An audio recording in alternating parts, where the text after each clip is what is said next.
a big problem after Versailles, and even before it, right after the armistice and continuing into 1919 and then going forward, was that the violence around the world didn't stop.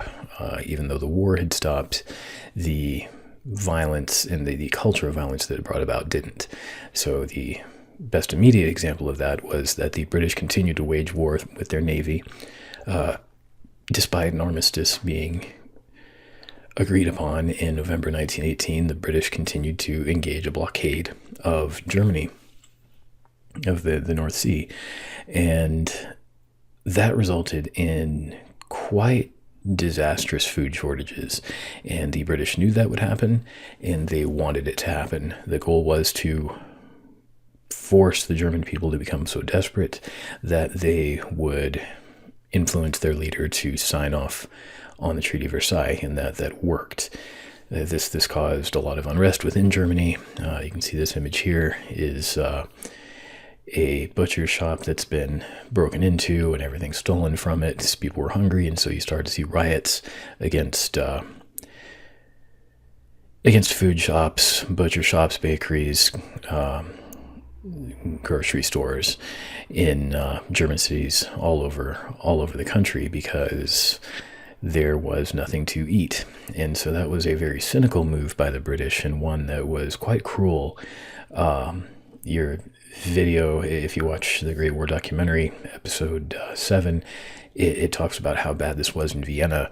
And basically these places were like starving third world countries in what had only 5 years prior been some of the most prosperous cities in Europe. But now the people were literally starving, nothing to feed anybody, people having to try to live off sawdust and just whatever they could find. So that was one of the more cynical means of continuing the fighting. Within Germany, the fighting didn't stop. So the Treaty of Versailles had illegalized Germany's army. And this was kind of an awkward situation, given that Germany was going through a potential revolution and or civil war right after the armistice. So the people who had led the Kiel Revolt, they became known of as the Spartacists, and they were essentially the Bolsheviks of Germany. They wanted to establish a socialist state, and two of their leaders were Rosa Luxemburg and Karl Liebknecht, who had been Liebknecht had been a social democrat, which was like, to put this as simply as possible, the social democrats were basically they started out the kind of Marxist leftist party in the Reichstag, and then they became somewhat more moderate over time. Liebknecht was on the more radical side, and he became convinced that there needed to be revolutionary activity against the government. Luxemburg was also one of the kind of intellectual leaders of the Spartacus League, or the German, what became known as the KPD, the German Communist Party. And they were leading protests and distributing information, and these protests were growing in different parts of Germany, and they were influenced by things like the food shortages. So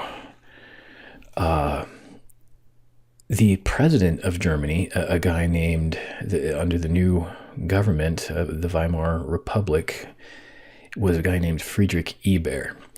And he had been also a social democrat, somewhat on the more moderate side of them, and now he was even more kind of moderate.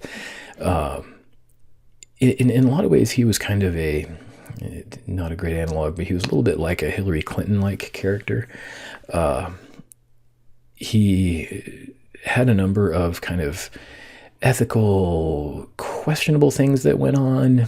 And when he was leader of the Social Democrats, and then he was president, and his opponents went after him really relentlessly, and so he spent a lot of his energy trying to defend his honor, engaging in dozens of libel suits against these people who made these accusations against him. So he basically went around suing a lot of his political opponents, and that took up a lot of his energy. And he was also in the odd place of being a socialist who is now or kind of a social democrat, who what had been the Marxist Party. They're still like the left wing of. So basically, what happened with the Weimar Republic is that the left wing, who had been totally locked out of power when the Kaiser was in power, suddenly they are the power. Like, they are the government of Germany. And the kind of more moderates and the Social Democrats rose to the top, and people like Ebert. And he is in the awkward position of being a leftist who needs to call on right-wing militias in order to help control the country, because the army had officially been disbanded. The German army was disbanded and legalized by the Treaty of Versailles, but there still were millions of soldiers. And now there's this potential communist revolution. So you've got a leftist government trying to hold back a communist revolution, and they have no army with which to do it. And so what could Ebert do? He reached out to the veterans of the German army, and they put together, they had already done this, they put together what was called the Freikorps. And initially this was actually quite effective, because when the army just ceased to exist, the officers were encouraged to. The German army wasn't in Germany; it was on the Western Front, and it was in parts of what's now Romania. It was in Eastern Europe. It was all over the place. And the fear was that these German soldiers, with the army disbanded, would just become marauders and go around raping and pillaging towns in Eastern Europe especially. And they actually organized themselves into what was called the Freikorps, Free Corps, and demobilized in a pretty orderly fashion that way. The officers kind of became their own little units, no longer answering to a larger German army bureaucracy, but they organized their troops in such a way and brought them back to Germany safely, which that was quite a success. And did so in a disciplined way. The other problem, though, was that once they got back to Germany, they didn't demobilize. They kept up this new unit organization, and Ebert's government needed to actually ask them to help contain the security situation with the increasing protests and riots. Which was awkward, because most of the people who stayed in the Freikorps, the people who just didn't go straight home from the army when they got back to Germany, they were generally people who were right-wing.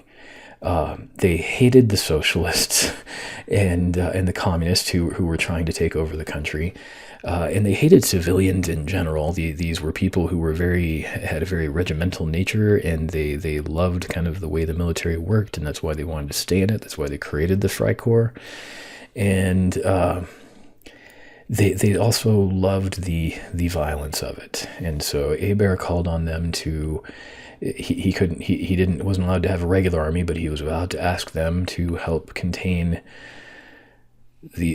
help maintain the security of Germany. And so when there was a large-scale uprising in Berlin, the Freikorps came in and basically put the communist uprising down very violently, and they indulged in the violence,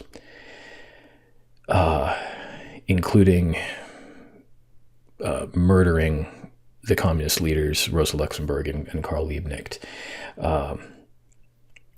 They said, the Freikorps said, they were killed when they were trying to escape capture. That probably wasn't true, given that Rosa Luxemburg was a frail person who had diseases when she was young, and so she didn't even walk very well. It's unlikely she was running from them. It's more likely that this gang of former soldiers who were still heavily armed came in and murdered her, and also her colleague, Karl Liebknecht. So in kind of a mob-like style, they tossed Luxemburg's body into the canal in Berlin, and they tossed Liebknecht's body onto the steps of a local mortuary without any identification, which later they found out who he was. leftist uprisings continued around the country in 1919, and the Freikorps was there to put them down. The Freikorps was made up of people who probably didn't have any jobs to go home to, people who loved the military anyway, and people who hated the left wing and believed that the left wing people like Luxembourg were responsible for Germany losing the war. And so they engaged this repression against communists all over the country.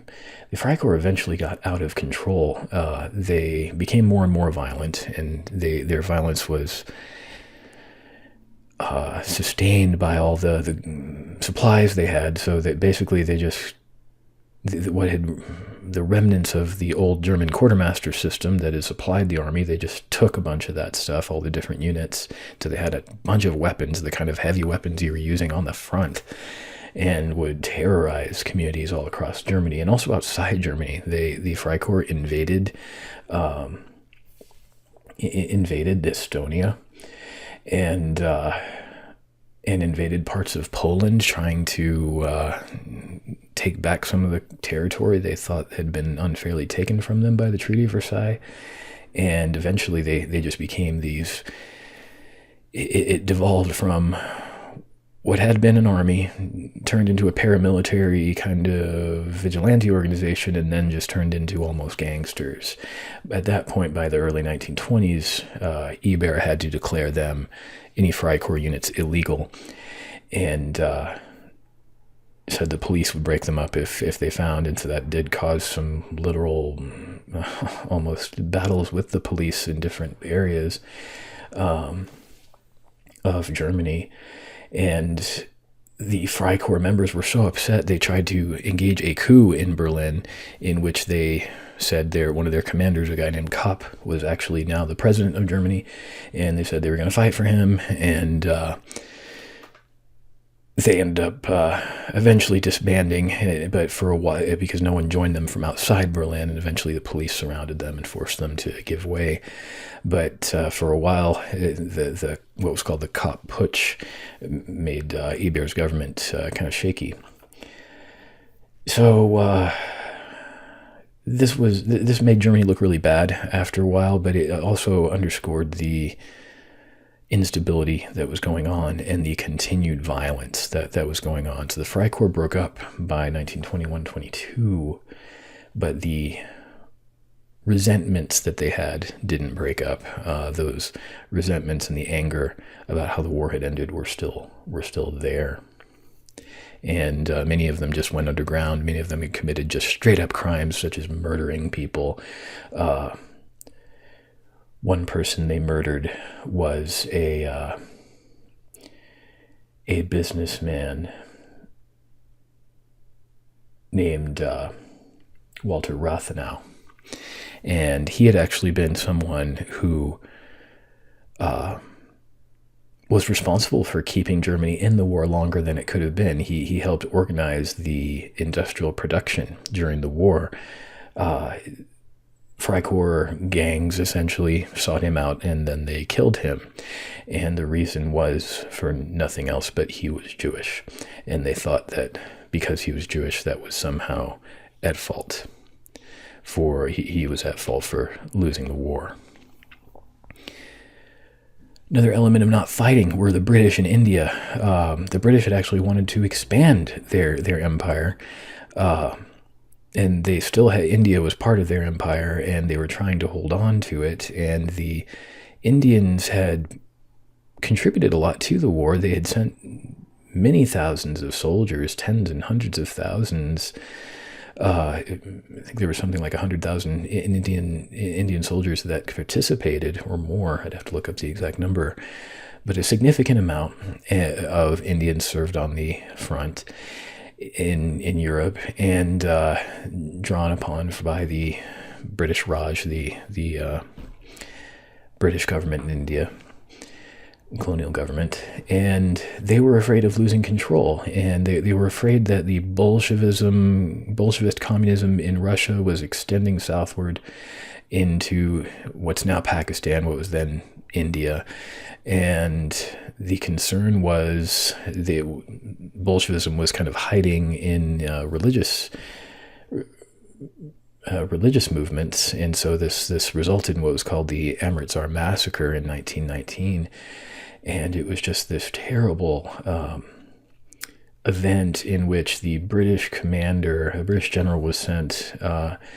His name was Reginald Dyer, and he was sent to watch out for any communists. And there was some independence movement going on among some of the local Hindus and Sikhs, and they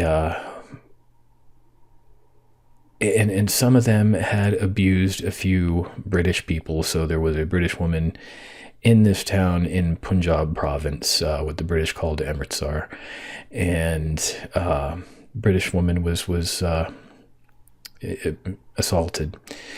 And as a result, the British she was actually saved, and this happened in 1919, she was saved by some other Indian men in the town, saved from further harm than that had already been succumbed.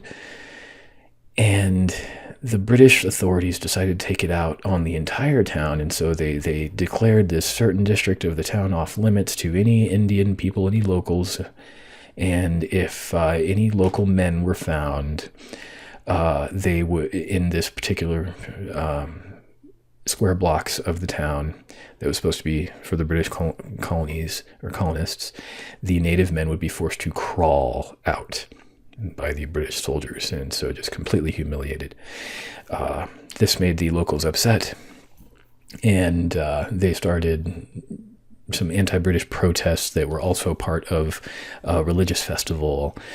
And in the spring of 1919, the Commander Dyer, he thought that this religious festival was actually an anti-Britain protest, and he decided to have his troops open fire into what was essentially an unarmed crowd that was just protesting British oppression. They opened fire and they killed hundreds of people. I think the death toll was like 380.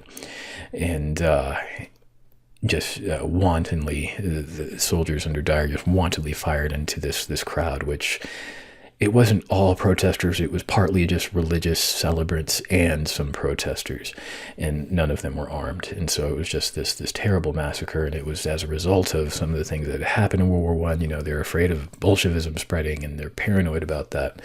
The British were. And so this is another example of just fighting not ending. Another example of fighting not ending is Allied intervention in the Russian Civil War. The war for Russia went on for years with the Bolsheviks, the Reds, fighting the Whites, the supporters of what had been the Russian Republic.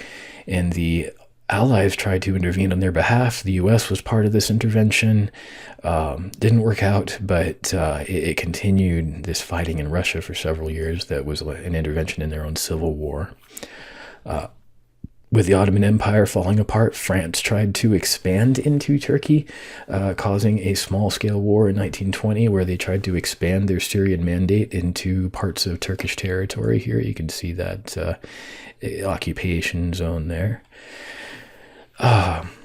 So they're just continuing the war. They're not stopping. There's still fighting going on. This is an image that shows you where the Russian Civil War was going on. The Bolshevik communist government was trying to consolidate control over the various SSRs, the Soviet Socialist Republics, in different parts of the Asian Russia. Eventually, they did consolidate control and create the USSR by 1923, or the continent-wide Union of the Soviet Republics. Here's where the Allies tried to engage that intervention, where they landed up here. It was called Operation Archangel. Japan continued fighting as well. Japan considered it unfair that they didn't get to expand, so they had taken over Korea, or they had taken over some of Sakhalin Island here, and then some prior wars with China in the 1880s and 90s. They had taken over Korea and little parts of northern China here. The Japanese felt that they should be able to expand more, and they were really upset that the Allies didn't consider them a world power creating its own empire, and so they just kind of ignored the anti-war directives of the League of Nations, and continued to house troops in territory that China technically claimed as its own.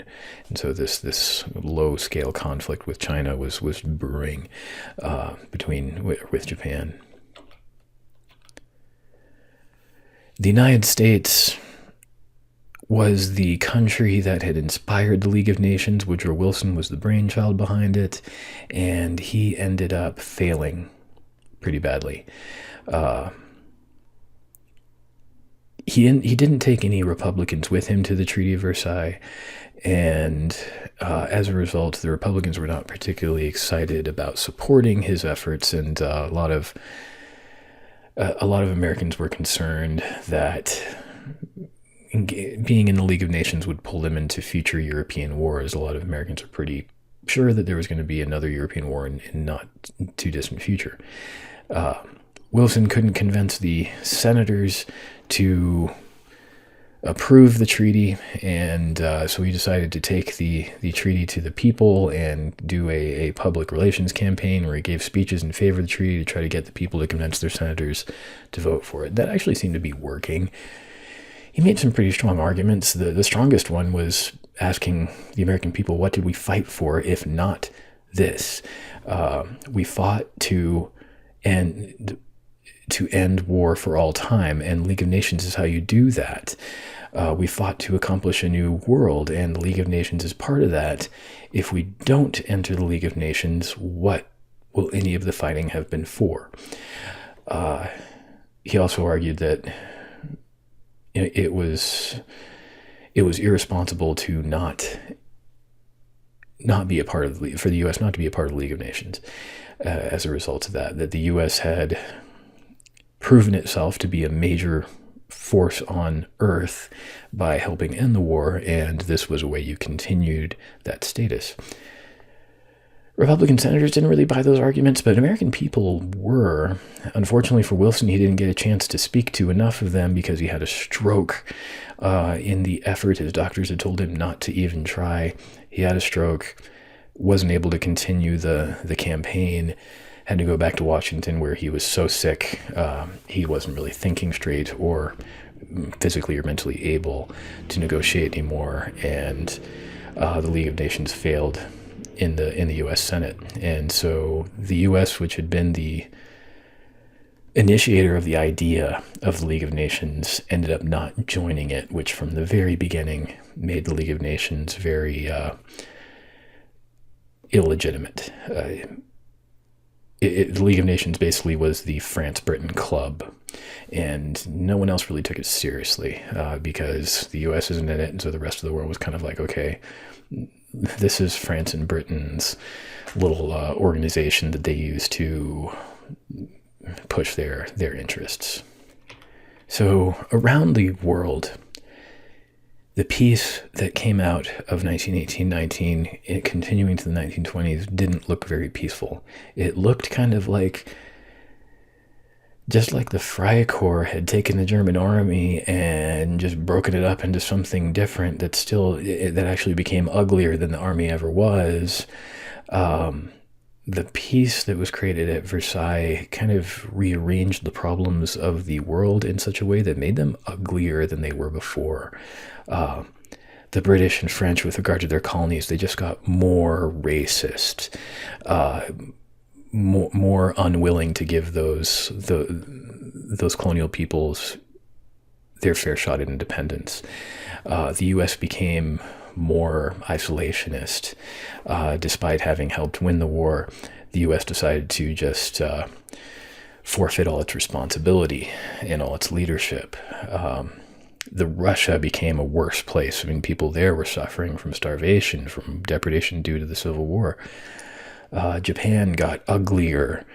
They got more angry and started taking that out more on the Chinese in the frontier areas where they were trying to expand. The whole world just looked worse. It didn't look better, and so this didn't bode well for the future.